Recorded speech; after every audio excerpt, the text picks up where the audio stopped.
Hi, I'm Jessica Cimijotti-Little, and I'm a research analyst at Florida TaxWatch and the lead author on the report Hospice and Palliative Care. Florida's senior population is booming.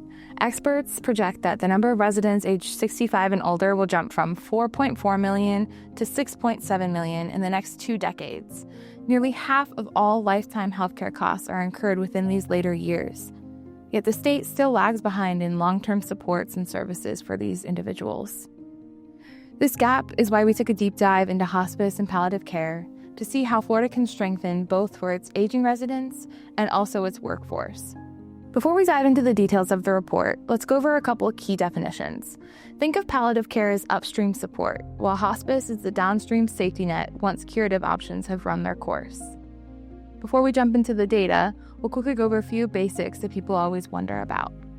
How it's paid for, who oversees it, and how good we are at it, and who's on the care team. Medicare's federal hospice benefits pick up virtually 100% of all hospice costs, so families rarely ever see a bill.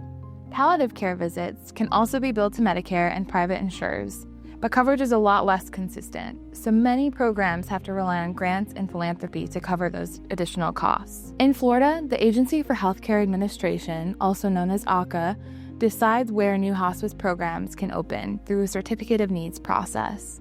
The state is split into 27 different service areas, and AHCA approves new license only if projections show at least 350 additional patients beyond what the current providers can serve are in those areas.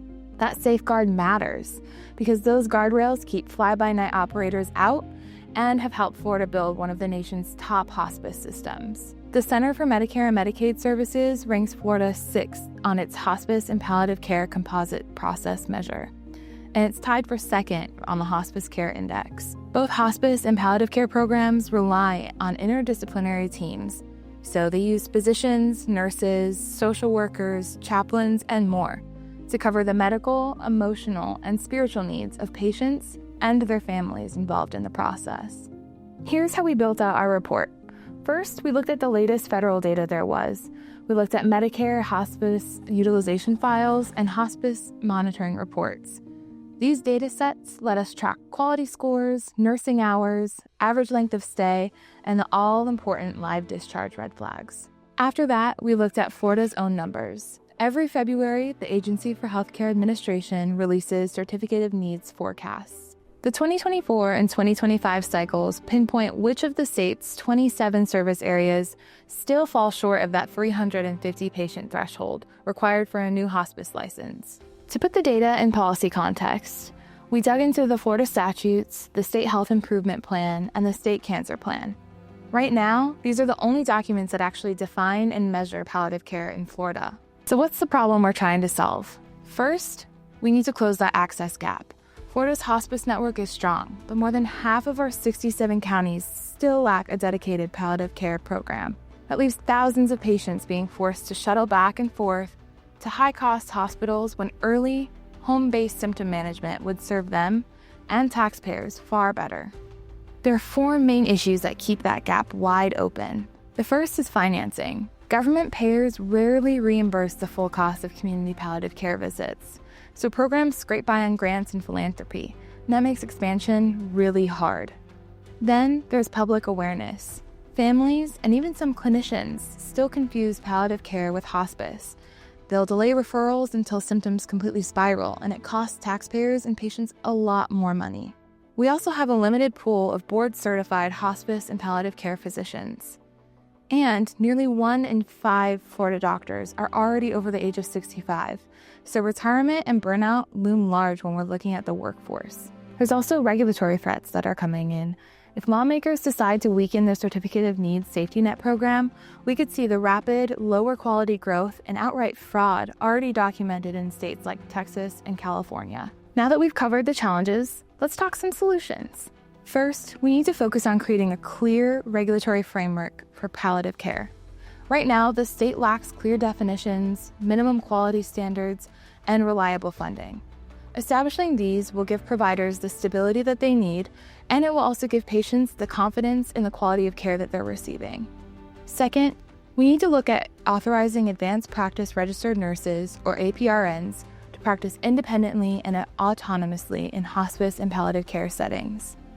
APRNs are highly trained and capable to work in these areas. Allowing them full autonomy would reduce strain on physicians, lower costs, and ensure more patients receive timely symptom management. Third, we need to make sure that we continue to and increase our investments in expanding community and home-based palliative care programs. Meeting patients in their homes boosts satisfaction, cuts down on costs and emergency room visits, and it keeps people healthier, happier, and out of hospitals. Fourth, we need to consider funding Medicaid pilot projects that are designed specifically to help eligible patients transition smoothly and earlier from palliative care into hospice care. Earlier hospice entry means better comfort, less anxiety for families, and more efficient use of taxpayer dollars. And finally, we need to make sure we maintain Florida's successful Certificate of Need program.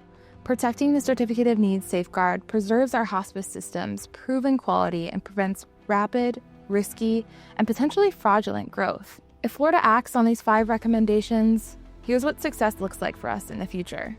Patients and family will experience a higher quality of life thanks to earlier symptom management and fewer stressful hospitalizations. Taxpayers will also see lower healthcare costs as emergency room visits and hospital stays decrease dramatically. And Florida's healthcare system will have stronger protections in place to prevent fraud, maintain high standards, and ensure safe, compassionate, end-of-life care. If Florida fails to act on these recommendations, the stakes are so high. More communities will remain without essential palliative care services, leaving vulnerable patients to navigate their illnesses without proper support. We'll also continue to see costly, preventable hospitalizations drive up Medicaid and Medicare spending, and that costs taxpayers a lot more, while patients and families suffer in needless distress. We urge policymakers, healthcare providers, and citizens alike to join us in supporting these reforms.